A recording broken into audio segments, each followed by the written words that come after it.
एक राजा हुआ करता था। उसे अपने धन ऐश्वर्य पर बड़ा अभिमान था। वह निहायत ही स्वार्थी और चापलूस पसंद इंसान था। उस राजा की 7 पुत्रियां थीं। सातों एक से बढ़कर एक सुंदर, जहां उसकी 6 पुत्रियां एक नंबर की कामचोर बददिमाग थी। वहीं उसकी सबसे छोटी पुत्री प्रेमलता बहुत ही बुद्धिमान, सत्यप्रिया व न्याय पसंद लड़की थी। राजा की 6 पुत्रियां राजा के गलत कार्यों को भी सही बताकर उसकी खूब चापलूसी किया करती थी, लेकिन उसकी सबसे छोटी पुत्री उसके किसी भी गलत व अन्यायपूर्ण कार्य में अपनी भागीदारी देना उचित नहीं समझती थी, जिसकी वजह से राजा उससे अप्रसार ने अपनी 7 पुत्रियों को अपने पास बुलाया। पुत्रियों, मैं तुम सबसे कुछ पूछना चाहता हूँ। वैसे तो मैं तुम सबका जवाब जानता हूँ, फिर भी तुम सबके मुंह से सुनना चाहता हूँ। तुम सब यह बताओ कि तुम सब किसका खाती हो। सबसे पहले उसकी सबसे बड़ी पुत्री ने जवाब दिया, निसंदेह पिताश्री, हम आपका खाते हैं। उसका जवाब सुन राजा बहुत प्रसन्न हुआ। अब उसने अपनी दूसरी पुत्री की ओर देखा। उसने भी कहा, यह कोई पूछने वाली बात है पिताश्री। यह बात सभी जानते हैं कि हम सब आपका ही खाते हैं। राजा फिर से बहुत प्रसन्न हुआ। इसी तरह राजा की तीसरी, चौथी, 5वीं और 6ठी पुत्री ने भी राजा को इसी प्रकार जवाब दिया। परंतु जब बारी उसके 7वीं और सबसे छोटी पुत्र पुत्री की आई, तो उसने अपनी बहनों की तरह जवाब ना देकर कुछ अलग जवाब दिया। उसने कहा, पिताश्री, आप मेरे जन्मदाता हैं। मैं आपका बहुत सम्मान करती हूँ। आपके लिए अपने प्राणों को भी दांव पर लगा सकती हूँ, परंतु असत्य नहीं कह सकती। यह सत्य है कि आपने मुझे जन्म दिया। इसमें भी संदेह नहीं कि मैं आपकी पुत्री हूँ। इन सब के उपरांत भी मैं यह मानती हूँ कि मैं आपका नहीं खाती। इस जीवन में मैंने जो कुछ भी पाया वह अपने भाग्य का पाया। इसलिए मेरा जवाब यही है कि मैं आपका नहीं, अपितु अपने भाग्य का खाती हूँ। राजा को उससे ऐसे अप्रत्याशित उत्तर की अपेक्षा न थी। वह क्रोधित हो उठा। अच्छा, तो तुम मेरा नहीं खाती? ठीक है, मैं मान लेता हूँ कि तुम अपने भाग्य का खाती हो, परंतु तुम्हें यह साबित करना पड़ेगा। अगले 5 वर्षों के लिए मैं तुम्हें अपनी पुत्री होने के अधिकार से विमुख करता हूँ। अगर इन 5 वर्षों में तुमने यह साबित कर दिया कि तुम अब तक मेरा नहीं, अपितु अपने भाग्य का खाती आ रही थी, तो उसी दिन मैं अपना सारा राज्य तुम्हें सौंपकर वनवास धर्म निभाने वन को चला जाऊंगा। परंतु इसी के साथ अगर तुम यह बात साबित नहीं कर पाई, तो तुम दंड की अधिकारी होगी। उसी क्षण राजा अपने सिपाहियों को आदेश देता है, सिपाहियों, प्रेमलता को अभी और इसी वक्त किसी बीहड़ स्थान पर छोड़ाओ। सिपाही उसे ले जाकर एक ऐसे स्थान पर छोड़कर आ जाते हैं जहां दूर दूर दूर तक ना कोई मानुष, ना किसी मनुष्य की जाति, केवल वीराना ही वीराना था। उस समय प्रेमलता की उम्र केवल 14 साल थी। कई दिनों तक भूखी प्यासी भटकते भटकते वह एक गांव में पहुंच जाती है, जहां उसे एक कुआं दिखाई पड़ता है। प्यास से उसका गला सूखा जा रहा था। वह पानी पीने उस कुएं के पास जाती है। कुएं के अंदर झांकती है। उस कुएं में पानी तो होता है, लेकिन पानी निकालने के लिए कोई बाल्टी या रस्सी नजर नहीं आती। चारों तरफ निगाह दौड़ाने के बाद उसे वहीं कुछ दूरी पर एक कोठी दिखाई देती है।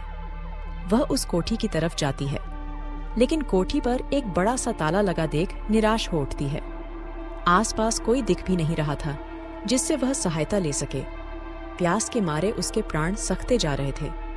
कोई रास्ता न देख वह उस ताले को बिना चाबी खोलने का प्रयत्न करने लगती है, और वह यह देखकर हैरान रह जाती है कि उसके छूते ही ताला अपने आप खुल जाता है। वह अंदर जाती है। वहां आंगन में उसे एक रस्सी और बाल्टी दिखती है। वह झट उस रस्सी और बाल्टी को उठाकर कुएं पर ले आती है और कुएं से पानी निकालकर हाथ मुंह धोने के पश्चात अपनी प्यास बुझाती है। प्यास बुझाने के बाद राजकुमारी रस्सी बाल्टी रखने उस कोठी के अंदर जाती है। रस्सी बाल्टी को वहीं आंगन में रखकर वह कोठी को ध्यानपूर्वक देखने लगती है। उस कोठी में कुल 21 कक्ष थे, जिसमें से 20वें कक्ष का दरवाजा खुला था। सिवाय एक कक्ष के वह एक-एक कर प्रत्येक कक्ष में जाती है। उन 21 कक्ष में से 10 कक्ष तो कीमती रत्नों और हीरे जवाहरातों से भरे हुए थे। 5 कक्ष में खाने पीने की चीजें थीं। 2 कक्ष सुंदर सुंदर वस्त्रों से भरे पड़े थे और बचे हुए 3 कक्ष में पलंग बिछे हुए थे। सारे कक्ष देखने के बाद वह वापस खाने की सामग्री से भरे कक्ष में आती है। उसे जोरों की भूख लगी होती है। वह खाने व चीजों में से थोड़ा सा गुड़ चिवड़ा लेकर खाती है। फिर वह पलंग वाले कक्ष में आकर लेट जाती है। थकावट की वजह से उसे ऐसी नींद आती है कि वह पूरे 2 दिनों तक सोती रहती है। नींद खुलते ही उसका ध्यान उस बंद कक्ष की ओर जाता है। वह उस ओर जाती है, लेकिन ताला लगा देख वापस आ जाती है। उसने उस कोठी को अपना भाग्य मानकर उसे अपना बसेरा बना लिया। उस कोठी में रहते रहते राजकुमारी प्रेमलता उस कोठी से अजीब सा जुड़ाव महसूस करने लगी थी। अक्सर आते जाते उसकी नजर उस ताले लगे कमरे की ओर जाती तो उस कमरे को लेकर उसकी उत्सुकता बढ़ जाती। कई बार वह उस कमरे की ओर बढ़ती, लेकिन फिर स्वयं को रोक लेती। एक दिन उसके कदम उस कमरे की तरफ अपने आप ही बढ़ते चले गए। पता नहीं क्यों उसे ऐसा लगा, मानो उस कमरे में कुछ ऐसा है जो उसके आने वाले जीवन से जुड़कर उसके भाग्य की कहानी कहने को आतुर है। उसके हाथ खुद बखुदा उस ताले की ओर बढ़ते चले गए और उसका हाथ लगते ही वह ताला खुल गया। अब तो उसे तनिक भी संशय ना रहा कि हो ना हो उस कमरे से जरूर उसका भाग्य जुड़ा है। वह दरवाजा खोलकर अंदर जाती है तो देखती है कि उस कक्ष के बीचों बीच एक शैया सेज बिछा हुआ है, जिस पर एक निष्काम शरीर पड़ा हुआ है। उसके शरीर पर ढेरों सुइयां जुभो हुई हैं। वह उसके समीप बैठ जाती है और मन ही मन सोचती है, ऐसी अवस्था में होते हुए भी इनके चेहरे की कोमलता लालिमा ज्यों की त्यों बनी हुई है। ऐसा लगता है मानो अभी बोल पड़ेंगे। इनके पहनावे और इनके चेहरे के तेज से यह कोई राजकुमार जान पड़ते हैं। पता नहीं किन अवस्था में इनकी ऐसी गति बनी राजकुमारी प्रेमलता उस राजकुमार को अपना भाग्य मानकर उसके शरीर से उन सुई को निकालने का निर्णय लेती है। 6 मास तक बिना दाना पानी वह निरंतर उन सुई को निकालती रहती है। जब खरी के 2 सुई रह जाते हैं तो उसे शुद्ध होता है कि वह कितने मास से बिना दाना पानी यहाँ बैठी है। अब तो सारी सुई निकल चुकी है, ये 2 सुई बची है, इन्हें भी मैं निकाल दूंगी। इससे पहले जाऊं, थोड़ा स्नान ध्यान कर कुछ खा पी लूं, लेकिन इसके पहले मैं किसी को इनकी सुरक्षा में बैठा दूं। पता नहीं मुझे कितनी देर लग जाए। यह सोचकर वह बाहर निकलती है। संयोग से उसी वक्त एक स्त्री कुएं से पानी खींच रही होती है। राजकुमारी प्रेमलता उसके समीप जाती है और अनुनय विनय करके उसे कुछ देर के लिए उस शरीर के पास बैठने को राजी कर लेती है और फिर निश्चिंत होकर चली जाती है। प्रेमलता के जाते ही उस स्त्री के मन में पाप आ जाता है। वह सोचने लगती है, अगर मैं इस कोठी की मालकिन बन जाऊं तो मजा आ जाए। इस कोठी का सारा कुछ मेरा हो जाएगा और मैं रानी बनकर राज रजूगी। यह सोच उसने राजकुमार के आंखों में चुभे उन 2 सुई को निकाल दिया। सुई निकलते ही राजकुमार उठकर बैठ जाता है। राजकुमार उसका आभार व्यक्त करता है और उसे अपनी जीवन संगिनी बनाने का वादा करने के साथ ही अपनी कहानी सुनाता है।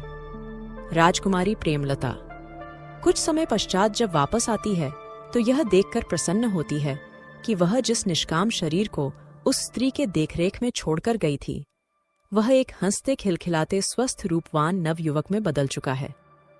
राजकुमारी उस स्त्री का आभार व्यक्त करते हुए उसे जाने को कहती है। इस पर वह स्त्री प्रेमलता से पूछती है, तुम कौन हो जो मुझे जाने को कह रही हो? इस बात से हैरान हो। प्रेमलता उसे कुछ समय पहले की बात याद दिलाते हुए अपने ना परिचय देती है, लेकिन वह स्त्री राजकुमार के सामने उसे झूठा बताते हुए उससे उसकी बात को प्रमाणित करने का शर्त रख देती है। राजकुमारी निरुत्तर हो जाती है, क्योंकि उसके पास इस बात को प्रमाणित करने के साक्ष्य के रूप में वही एक स्त्री थी जो उसे झूठा बना उससे खुद प्रमाण मांग रही थी। राजकुमारी उस स्त्री से ज्यादा बहस करना उचित नहीं समझती और वहां से जाने लगती है, लेकिन राजकुमार उसे यह कहकर रोक लेता है कि जब तक झूठ और सच का निर्णय नहीं हो जाता तुम इसी कोठी में रहोगी। राजकुमार जो राजकुमारी को देखते ही मंत्रमुग्ध हो गया था।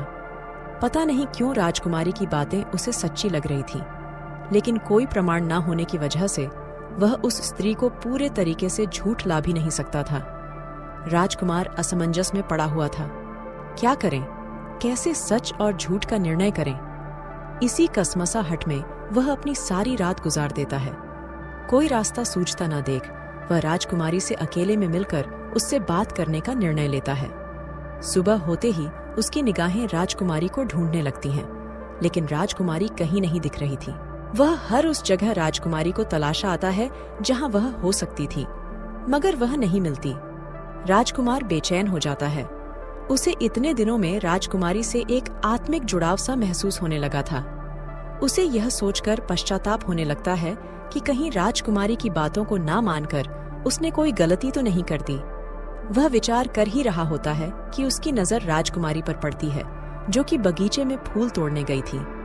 राजकुमार उसे देखते ही इस कदर प्रसन्न होता है, जैसे उसकी कोई प्रिय वस्तु खोने के बाद उसे वापस मिल गई हो। वह उससे अपने मन की बात कहने जा ही रहा होता है कि वह स्त्री फिर से वहां आ जाती है, और राजकुमार उसे देख चाहकर भी कुछ नहीं बोल पाता। जब कभी भी राजकुमार मौका देख राजकुमारी से बात करने की कोशिश करता, तो हर बार वह स्त्री बीच में आ जाती थी, जिसकी वजह से वह राजकुमारी से बात करने से चूक जाता था। एक दिन राजकुमार किसी काम से नगर जा रहा होता है, तो राजकुमारी से वहां से कुछ लाने के लिए पूछता है। राजकुमारी यह कहकर मना कर देती है कि उसे किसी चीज की जरूरत नहीं, परंतु राजकुमार के जिद करने पर वो उसे काठ की कठपुतली लाने को कह देती है। राजकुमार यह सुनकर हंस देता है। कठपुतली, उसका क्या करेंगी? आप ले आइएगा। राजकुमार चला जाता है। कुछ दिनों पश्चात वह वापस आने पर राजकुमारी के लिए कठपुतली लाना नहीं भूलता। कठपुतली देख राजकुमारी खुश हो जाती है। पहली बार राजकुमार ने उसे हंसते हुए देखा था। हंसते हुए उसका रूप और निखर गया था। राजकुमार उसे अपलक देखे जा रहा था और सोच रहा था, कोई इससे भी ज्यादा रूपवती होगी। भला इधर वह स्त्री राजकुमारी के रूप से जलने लगी थी। उसे लग रहा था कहीं इसके रूप जाल में फंसकर राजकुमार को उसकी बातों पर यकीन ना हो जाए। फिर मेरा क्या होगा? रानी बनने का मेरा सारा ख्वाब धरा का धरा रह जाएगा। यही सोच वह उसके खिलाफ राजकुमार के कान भरने लगती है और जल्दी से जल्दी उसे वहां से निकालने की योजना बनाने लगती है। इधर राजकुमारी जब भी खाली होती अपने कठपुतली से अपने दिल की बातें किया करती थी। एक दिन रात्रि के पहर में राजकुमार को राजकुमारी के कक्ष से किसी के बोलने की आवाज सुनाई पड़ती है। राजकुमार हैरत में पड़ जाता है।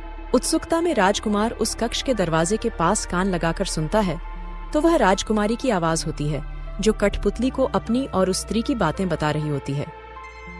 राजकुमार उसकी सारी बात सुन लेता है, लेकिन वहां से बिना कुछ कहे और राजकुमारी को बिना कुछ जताए दरवाजे से ही वापस लौट आता है। পারফেক্ট ম্যাচ খুঁজছেন, কিন্তু আপনি কি নিশ্চিত যে আপনি ঠিক জায়গায় খুঁজছেন? তাহলে shaadi.com ব্যবহার। अब सच्चाई उसके सामने थी। उस धूर्त स्त्री की सच्चाई जान राजकुमार को उस पर बहुत क्रोध आ रहा था। बहुत सोचने विचारने के बाद उसने उस धूर्त स्त्री को कठोर दंड देने का निर्णय लिया। दूसरे दिन राजकुमार एक बहुत गहरा कुआं खुदवा आता है। कुआं खुद होता देख वो स्त्री मन ही मन यह सोच खुश हो रही थी कि उसने जो सलाह राजकुमार को राजकुमारी प्रेमलता को रास्ते से हटाने के लिए दी थी, वह सलाह राजकुमार अमल में ला रहा है। कुआं बहुत गहरा खुद चुका था। वह स्त्री प्रसन्नचित्त हो उस कुएं के पास आती है और कुएं में झांकते हुए उसकी गहराई मापने की कोशिश करती है। इसी बीच उसे पीछे से धक्का दे दिया जाता है और फिर उस कुएं को अच्छी तरह से ढकवा दिया जाता है। उस झूठी स्त्री को उसके किए की देने के पश्चात राजकुमार राजकुमारी से धूमधाम से ब्याह रचा आता है और दोनों खुशहाल जिंदगी जीने लगते हैं।